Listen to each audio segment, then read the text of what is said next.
Paz e bem, pessoal, tudo bem com vocês? Muito bem, fica aqui comigo, vamos ler o Evangelho do dia e meditar um pouco.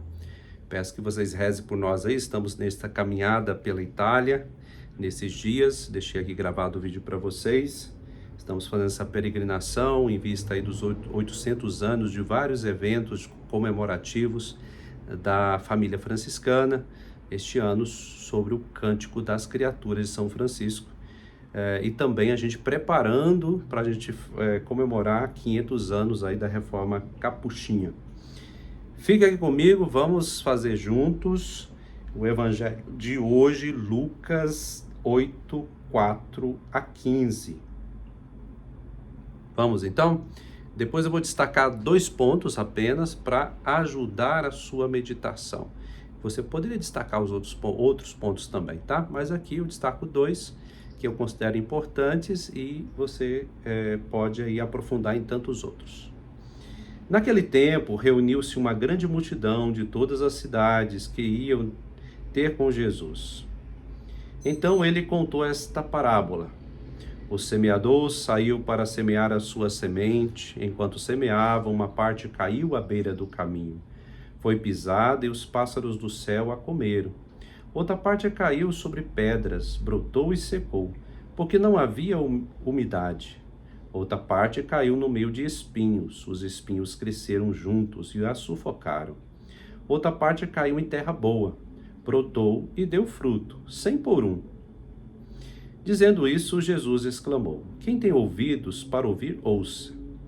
Os discípulos lhe perguntaram o significado desta parábola. Jesus respondeu: A vós foi dado conhecer os mistérios do reino de Deus, mas a outros só por meio de parábolas, porque que olhando não vejam e ouvindo não compreendam. A parábola quer dizer o seguinte: a semente é a palavra de Deus. Os que estão à beira do caminho são aqueles que ouviram, mas depois vem o diabo tirar a palavra do coração deles, para que não acreditem e não se salvem. Os que estão sobre a pedra são aqueles que, ouvindo, acolheram a palavra com alegria, mas eles não têm raiz. Por um momento acreditam, mas na hora da tentação voltam atrás. Aquilo que caiu entre os espinhos são os que ouvem, mas, com o passar do tempo, são sufocados pelas preocupações, pelas riquezas e pelos prazeres da vida, e não chegam a amadurecer. E os que caiu em terra boa são aqueles que, ouvindo com o coração bom e generoso, conservam a palavra e dão fruto na perseverança. Palavra da salvação, glória a vós, Senhor. 2 pontos que eu quero destacar sobre o semeador. O semeador. E o outro ponto, é frutos na perseverança. Bom, quem é o semeador, primeiramente, Quem é aquele que semeia a palavra? Fica meio redundante, mas aquele que semeia a palavra é o próprio Deus, a própria palavra, Aquele que se apresenta entre nós, aquele que veio e acampou entre nós. Este que, com a vida, pelo anúncio, pelas suas obras, anunciou a palavra, ou seja, a própria ação de Deus nele mesmo, Ele é o próprio Deus e verdadeiro homem. Ele passou vivendo e anunciando, fazendo sinais, manifestando Deus presente no meio de nós. Muitos que ouviram, quem é este? Não é o filho de Maria? Não é o filho de José? Outros diziam, é um beberrão, é um comelão. O outro diz, não estão aí os seus irmãos, as suas irmãs entre nós? Ele não é de Nazaré, naquele povoadinho pequenininho? O que é esse homem? Ou seja, nem sabe falar direito, Agora está aqui fazendo sinais. Ele está fazendo isso por Beelzebul. É Beelzebul que está fazendo ele fazer isso.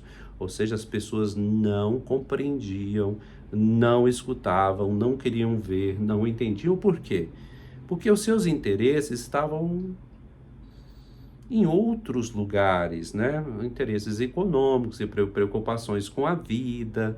Então o semeador passou a semear E essas pessoas ocupadas consigo mesmas, com seus afazeres, com seus interesses, não deram a mim bola.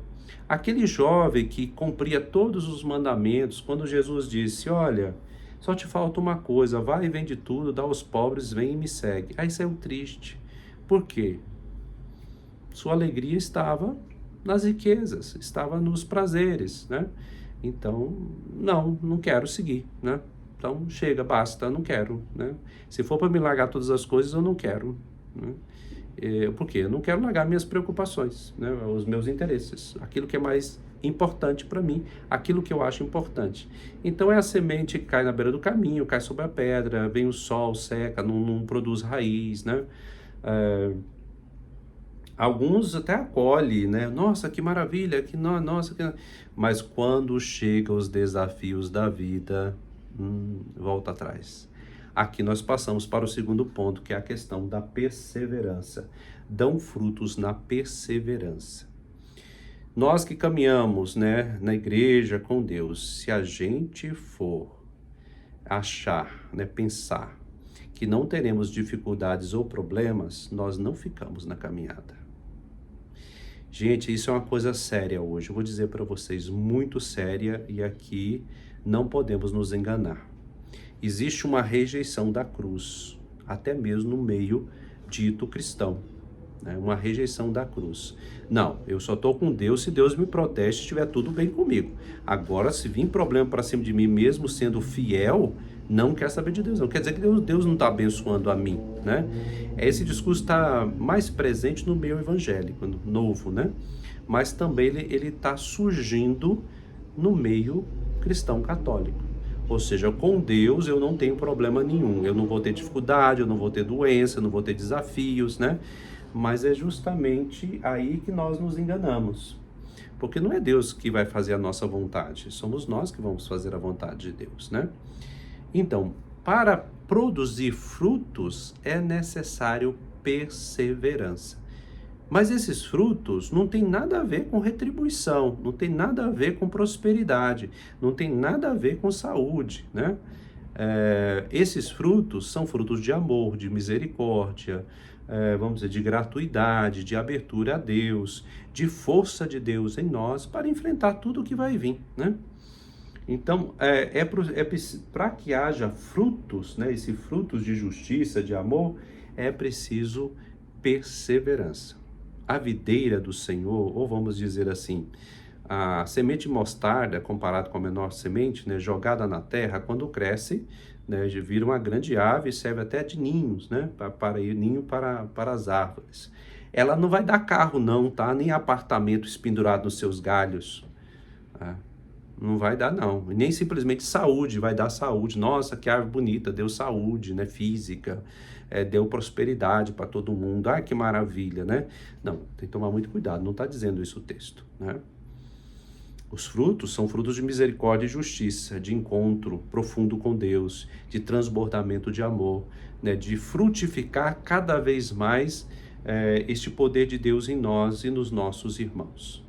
Isso é um problema muito sério que está acontecendo no nosso meio, que é fruto de uma visão da teologia da prosperidade. Eu fiz um vídeo sobre isso, né, esses dias atrás, que muitas pessoas não querem escutar o que eu estou dizendo, porque existe uma rejeição da cruz. Não quero sofrer. Quem quer sofrimento? Ninguém quer, né? Mas para dar frutos, para que essa semente é preciso regar, é preciso cuidar, e depois começa a crescer, é preciso podar, é preciso, né, prestar atenção, como que nós vamos colher esses frutos, né? Perseverar.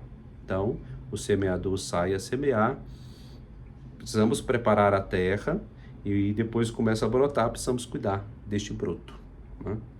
E aí nós vamos caminhando no cuidado pela vida fora.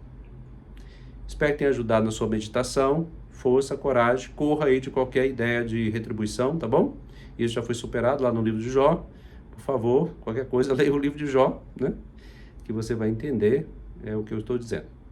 Abraço com Deus, Deus te abençoe, reze por nós. Estamos aqui na Itália, fazendo as nossas peregrinação, visitando os lugares importantes para a nossa ordem, para nós. Espero que seja um tempo de revigoramento para nós. Reze por nós. Abraço com Deus.